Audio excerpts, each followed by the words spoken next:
Assalamualaikum warahmatullahi wabarakatuh. Selamat pagi, salam sejahtera buat kita semua. Terima kasih telah mengklik video ini. Jadi rekan-rekan mahasiswa peserta mata kuliah struktur bangunan, di sini saya akan menjelaskan tentang salah satu materi kuliah kita, yaitu tentang retaining wall dan struktur basement. Nah, kenapa kok materi ini dijadikan satu ya? Jadi ada retaining wall yang pertama, kemudian ada struktur basement. Jadi pada prinsipnya dua hal ini sama, yaitu untuk apa? Untuk pengendalian tanah. Jadi bagaimana agar tanah ini ya itu tidak merusak struktur ya. Kalau tentang retaining wall itu perkuatan tanah agar umumnya tidak longsor. Sementara kalau struktur basement dia juga kurang lebih demikian, tetapi dia lebih pada peruntukan pada bangunan gedung. Jadi sekali lagi dua hal ini tetap terkait pengendalian tanah, karena sifat-sifat tanah memiliki sifat-sifat ya, baik itu dari segi apa namanya fisika, gitu, kimiawi dan secara teknis itu punya sifat-sifatnya.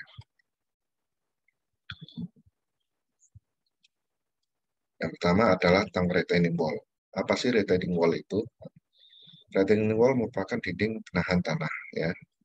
Jadi dia adalah konstruksi berbentuk dinding yang digunakan untuk menjaga kestabilan agar bidang tanah tidak bergeser atau longsor.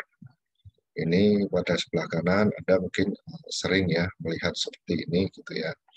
Kemudian retaining wall atau dinding penahan tanah adalah konstruksi yang wajib dipasang pada struktur bangunan di lahan miring. Umumnya digunakan pada hunian yang terdapat di tepi ataupun lereng sungai. Nah, spesifikasi retaining wall, kemudian peruntukannya itu perlu diperhatikan ya. Coba Anda lihat di gambar kanan bawah. Di gambar kanan bawah. Di sini ada jalan gitu ya. Yang mana coba bayangkan ketika jalan ini tidak dibatasi load atau bebannya kendaraan yang melintas, tentu akan merusak dari struktur retaining wall tersebut. Kenapa? Karena bagaimanapun struktur retaining wall juga punya keterbatasan, juga punya load gitu ya. Mungkin kalau sekali dua kali lewat mungkin masih bisa.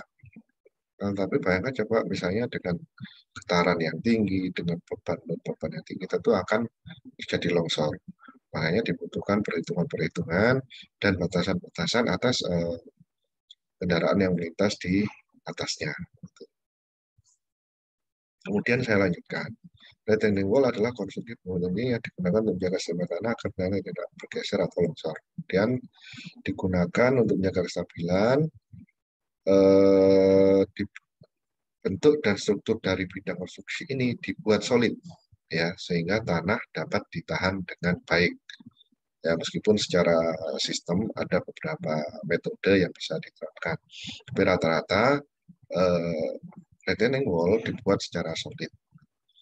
Beberapa penyebab terjadinya pergerakan tanah antara lain yang pertama, tanah berada di daerah miring. Ya, mungkin Anda sering lihat longsoran itu terjadi tentu di daerah yang miring. Kalau tegak lurus yang nggak mungkin pasti sudah ambruk kalau tegak lurus gitu ya. Miring, kemudian resapan tanahnya kurang baik, dalam arti intrusi air hujan itu tidak bisa langsung terserap oleh tanah sehingga ada runoff. Runoff itu apa? Air yang mengalir di atas tanah. Jadi runoff itu istilahnya air yang mengalir di atas tanah. Sehingga apa? Akhirnya pelan-pelan ya, air itu bisa menggerus tanah, kemudian akhirnya membuat cekungan, akhirnya membuat tetaan, akhirnya bisa menyebabkan longsor. Seperti itu. Kemudian daya gravitasi menarik tanah untuk berpindah atau jatuh. Jadi secara apa namanya, basicnya ya. Jadi ada gaya gravitasi. Kemudian akar pohon tidak mampu menahan tanah dengan baik. Nah, ini salah satu efek daripada penebangan hutan yang tidak diimbangi dengan penanaman kembali misalnya. Nah, kemudian intensitas hujan yang tinggi dan tidak dapat ditampung dengan baik oleh tanah. Ini yang saya sampaikan tadi, intrusi air hujan yang terus-menerus. Ya, mungkin Anda pernah jalan di tol Surabaya Malang. Di situ meskipun ada retaining wall, tapi retaining wall itu sifatnya bukan retaining wall yang solid, ya. Dia hanya pelapisan-pelapisan saja. Sehingga pada suatu ketika pasti akan menyebabkan longsor terkena intrusi air.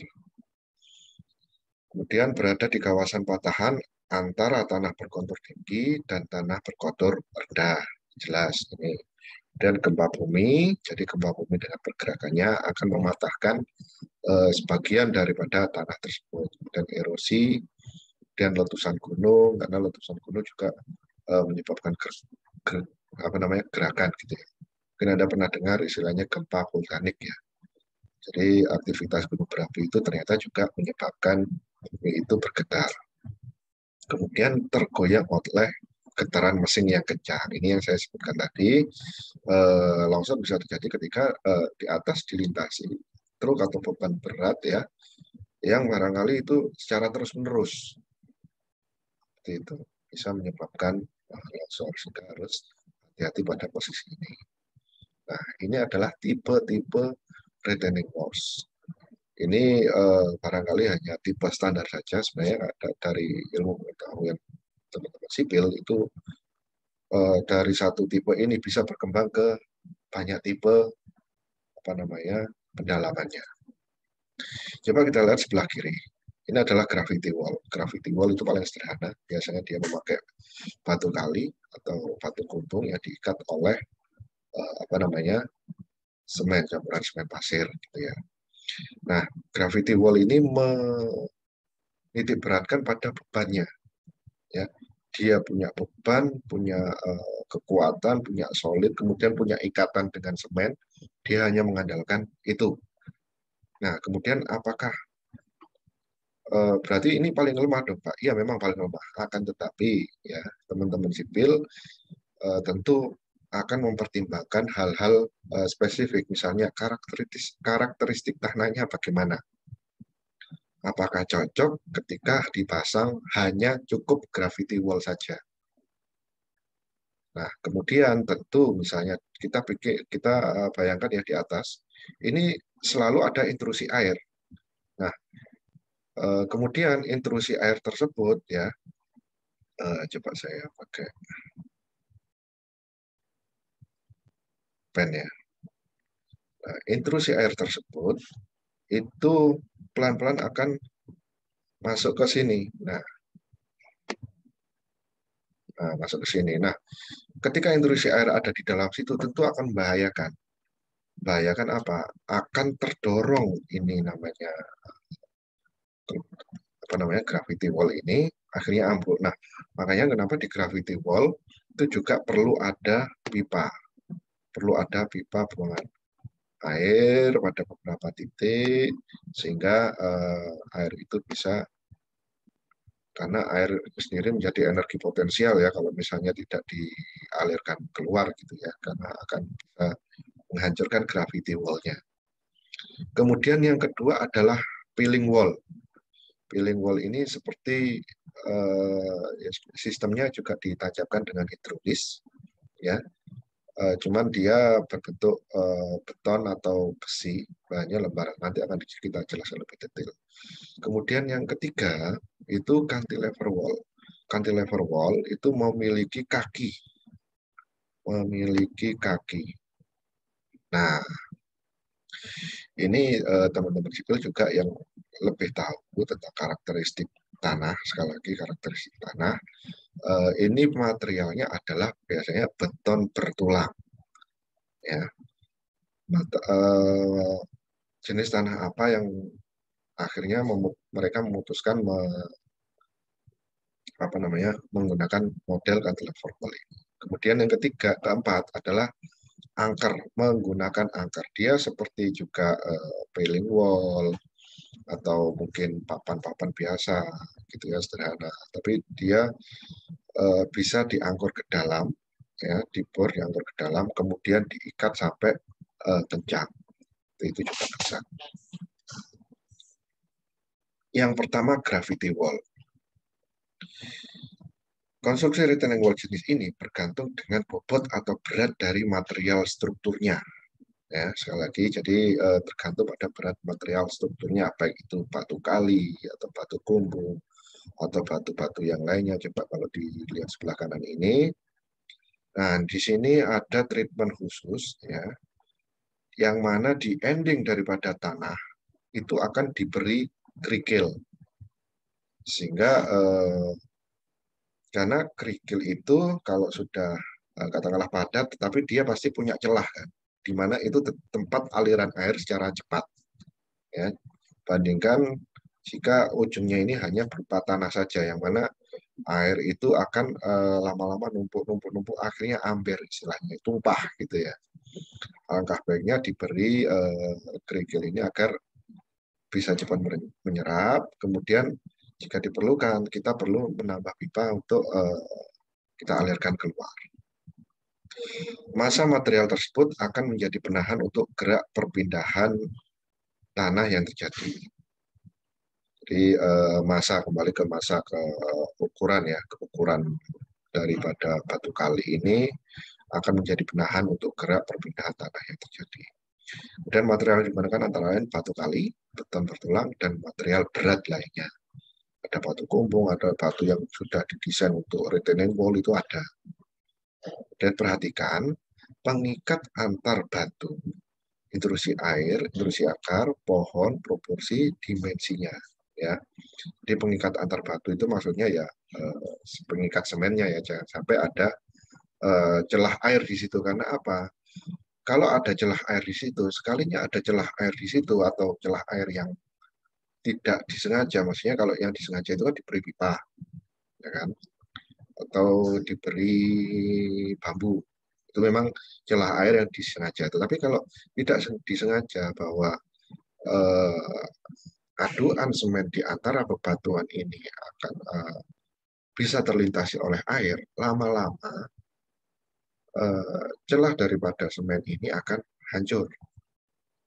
Nah, makanya hal-hal seperti itu tidak bisa dikesampingkan, harus betul-betul mengikat dengan baik. Kadang agak disepelekan juga seperti ini. Itu. Kemudian yang kedua, nah ini yang saya jelaskan tadi, filling wall. Jadi selain untuk retaining wall, filling wall ini juga bisa dimanfaatkan sebagai basement. Ya, coba yang kiri bawah Anda lihat itu adalah struktur untuk apa? Untuk basement. Kemudian yang bawah tengah ini untuk penahan tanah ya di pinggir sungai. Jadi metodenya gimana Pak? Metodenya seperti apa namanya? Pakai hidrolis yang akan ditancapkan ya, atau biasanya hidrolis tapi ada getarnya ya. Jadi sekali lagi tergantung pada bentuk atau karakter dari tanah yang akan ditancapkan gitu kan. Ya, ada getaran juga untuk nancap pelan-pelan gitu. Kemudian jadi ada mengikat ya, ada click and lock-nya seperti itu. Kemudian ada yang model besi. Nah, ada yang model besi. Kalau ada pertanyaan, Pak, besi kan berarti ada korosi. Betul. Besi akan terjadi korosi, sehingga umumnya retaining wall yang menggunakan besi atau baja ini itu akan dicabut kembali pertama, atau okelah tidak dicabut, tetapi dia menjadi penahan tanah sekunder. Ya, dia sengaja ditanam di situ untuk menahan tanah sementara, tapi kemudian di sisi luarnya tetap diberi beton bertulang. Jadi sekali lagi, kalau misalnya memakai bahan baja, tentu akan ada kekhawatiran korosi, benar. Sehingga apa? Besi ini atau piling wall dengan bahan besi itu tidak bisa dijadikan sebagai dinding untuk permanen. Biasanya dia sebagai alat bantu sementara, kemudian di sisi luar kita membuat atau membangun beton bertulang yang kokoh gitu ya, kemudian besinya ini dicabut kembali. Atau kalau tidak eman-eman, ya tetap dibiarkan di situ. Jadi tergantung pada budget dan sebagainya. Kemudian ada yang menggunakan spoon pile. Nah, biasanya digunakan pada basement, sedangkan seat pile kerap dipakai untuk membendung air. Betul. Kalau spoon pile itu yang bulat-bulat ya, seperti yang Anda lihat di kiri bawah ini. Kemudian ada seat pile juga ada yang berbahan baja, seperti yang saya jelaskan tadi. Cantilever wall. Jenis cantilever wall water terbuat dari ya, jenis cantilever wall terbuat dari beton bertulang. Model ini seringkali dibangun untuk menahan tanah, timbunan, atau daerah tebing. Pada dasarnya, dinding penahan ini memanfaatkan daya jepit, ya daya jepit. Jadi seperti ini beban tanahnya sendiri, gitu ya, dari struktur konstruksi dinding. Kemudian jadi di bagian bawah dinding akan dibangun sebuah kaki-kaki yang akan menancap kuat pada bagian tanah. Seperti itu. Ada kalanya selain cantilever wall, yang mana cantilever wall itu dijepitkan ke dalam tanah, di bawah timbunan tanah ada istilahnya counterfort. Ya, counterfort itu dengan menambah tahanan, tahanan seperti ini. Menggunakan apa? Menggunakan beton berbola juga, seperti itu. Dan anchor wall. Anchor wall itu bisa bermacam-macam ya, bisa menggunakan ininya ya beton bertulang ya, ininya beton bertulang atau beton panel ya, atau bahkan kayu juga bisa. Nah, cara kerja angkernya itu mungkin Anda pernah tahu anu ya, apa namanya? Rivet ya, rivet ya. Jadi kita dorong apa namanya? Angker ini kita borkan ke dalam ya, ke dalam tanah. Kemudian ketika kita tarik, di ujungnya sini ada elemen besi yang bisa mekar ya. Ketika akhirnya ditarik, tentu akan tertahan.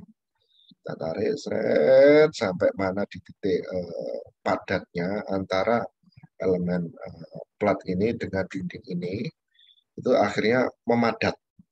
Ya, akhirnya memadat, akhirnya terjadi tarik menarik sehingga bisa untuk menahan tanah itu sendiri. Atau juga bisa menggunakan helical anchor. Helical anchor itu seperti bor ya, seperti ujung bor. Itu adalah anchor.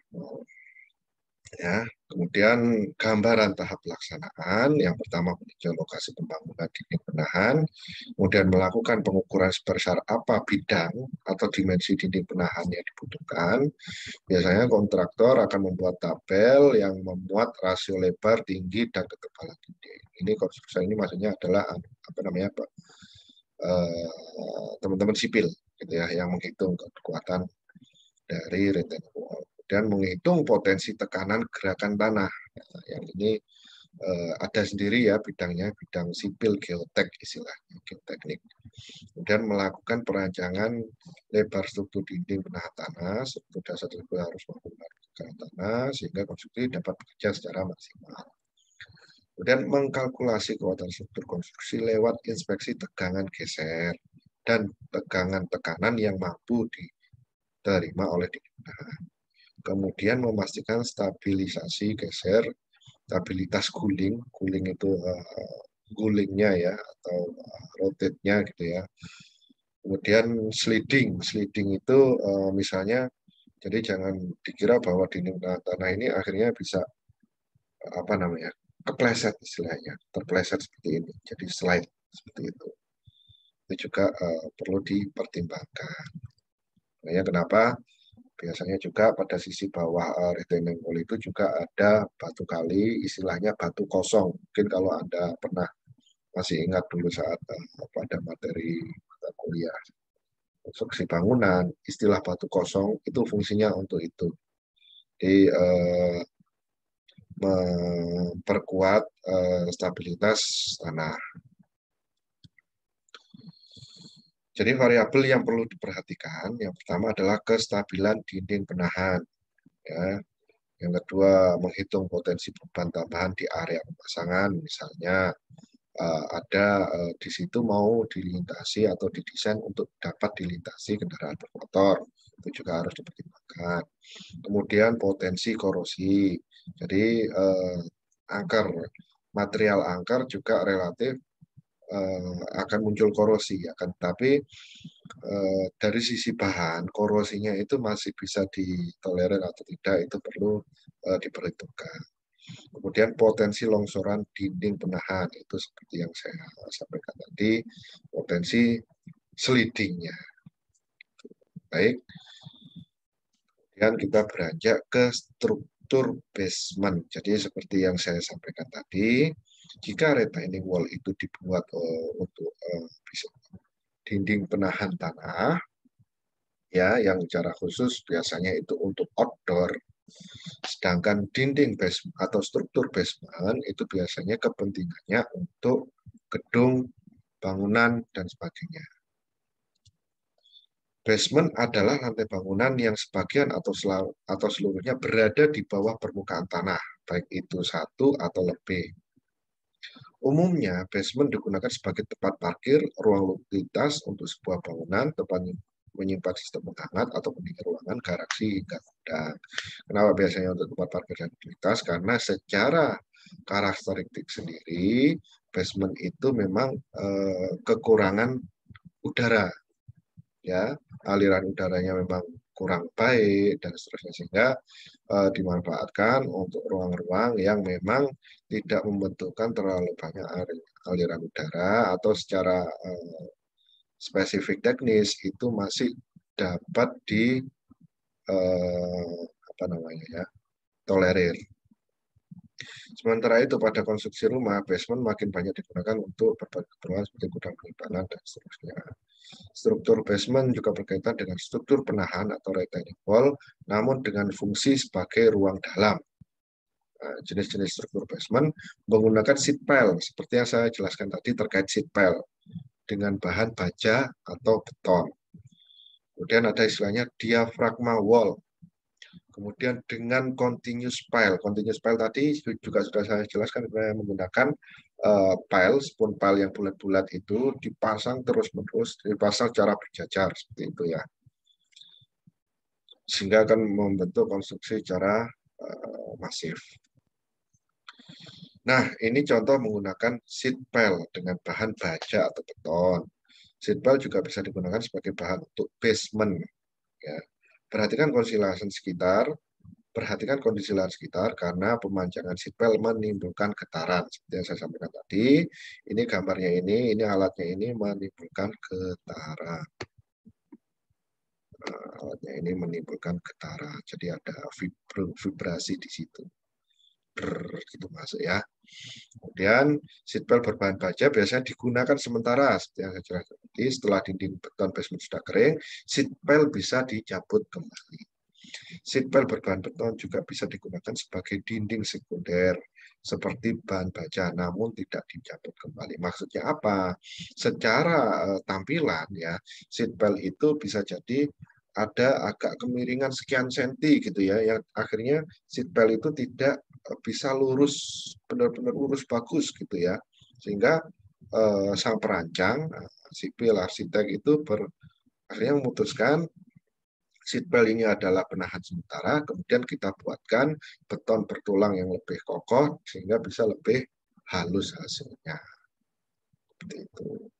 Diafragma wall, jenis konstruksi dinding penahan tanah tipe dinding bertulang, merupakan jenis konstruksi dinding penahan yang terbuat dari rangkaian besi beton bertulang yang dicor di tempat atau dengan sistem modular yang dibuat untuk cover suatu konstruksi bawah tanah, khususnya pada konstruksi basement suatu bangunan.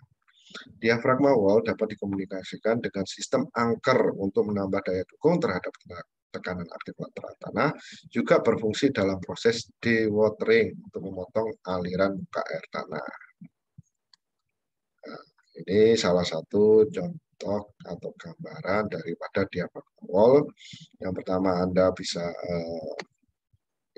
apa namanya, digali gitu ya, kemudian digali satu persatu gitu ya, satu, kemudian digali dua, kemudian besi dimasukkan,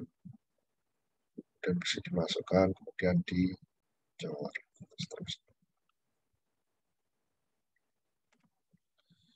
Continuous pile, jenis konstruksi penahan continuous pile dan solder pile merupakan konstruksi dinding penahan tanah yang digunakan untuk menahan tekanan lateral tanah aktif pada konstruksi bawah tanah seperti pada konstruksi basement, seperti jenis konstruksi dinding diafragma wall. Continuous pile atau solder pile juga biasanya dikomunikasikan dengan sistem anchor untuk meningkatkan daya dukung terhadap tekanan aktif lateral tanah dan berfungsi sebagai pemutus aliran. Di continuous pile dibuat di tempat atau in situ dengan sistem bore pile, perangan besi bertulang maupun profil baja serta dikombinasikan dengan bentonite dan dirangkai membentuk dinding penahan yang padat. Nah, ini adalah salah satu contoh continuous pile, metode continuous pile. Jadi satu persatu dengan diberi jarak ya.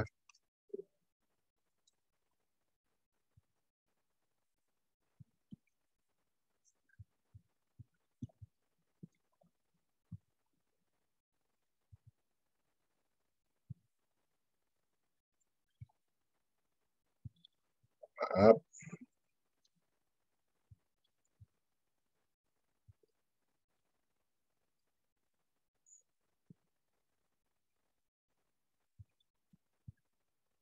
Ada sedikit kendala.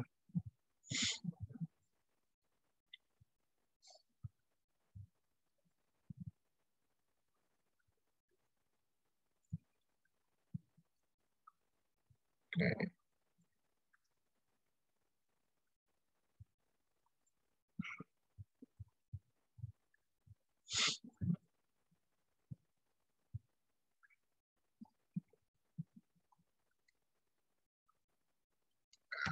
Lanjutkan. Jadi continuous pile itu jadi